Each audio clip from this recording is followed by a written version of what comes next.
ક્યાં બેસીને પોતાનો આનંદ ખબર પડે ને નિજ આનંદ કીધું છે.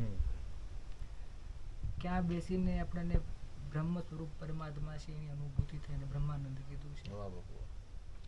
અને સૌથી પર એવું છે કે તમે જ્યાં બેસો અને આજુબાજુના એક એક શિલા, પર્વત, જળના સ્તોત્ર, વૃક્ષો, પશુ, પક્ષી, પંખીઓ, જીવ જંતુ, લોકો, સાધુઓ, એટલે પૂરું જગત, એની સાથે તમને એકરૂપ થવાનો અનુભવ થાય.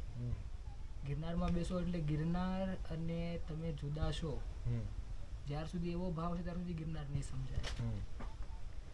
ગિરનાર ને તમે જુદા નથી, અને તમે ગિરનારમાં જ્યારે બેસો એમ વિચાર કરો કે આ જેટલી ભૂમિ છે હું આનાથી જોડાયેલો છું.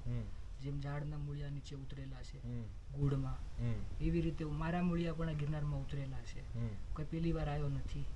22 કરોડ વર્ષ જૂનું તો ગિરનાર છે, અગર આપણે ઐતિહાસિક રીતે આમ જનરલ રીતે બોલીએ તો. શાસ્ત્રીય રીતે તો એનાથી જુદું છે. તો એ જે આભાસ છે જગતથી એક થવાનો, એને કીધું છે જગદાનંદ, જે સૌથી ઊંચો આનંદ છે. કારણ કે એ આનંદનો સ્તોત્ર જગતમાં વ્યાપ્ત રહેલો પરમાત્મા અને પરમાત્માથી સંગીત થયેલા તમે, એટલે જે અનુભવ છે એ લિમિટેડ નથી, નિજ પૂરતો લિમિટેડ નથી, માત્ર બ્રહ્મ પૂરતો લિમિટેડ નથી, સર્વવ્યાપી પણ જે પરમાત્માનું છે એ તમે ગિરનારમાં અનુભવ કરી શકો કે કાંકરામાં એનો અનુભવ થાય છે.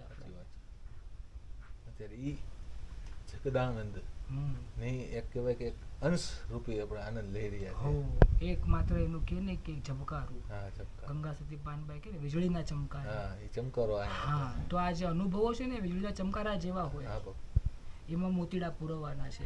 એવા ચમકારામાં બેસીને જે અનુભવ છે એના મોતીરૂપી અનુભવ થાય, એને પોરવીને માળા બનાવવાની છે. તો એવું નહીં કે લંગી જ બેસીને તમે 12 વર્ષ બેસી જાઓ તો જ અનુભવ થાય, ના.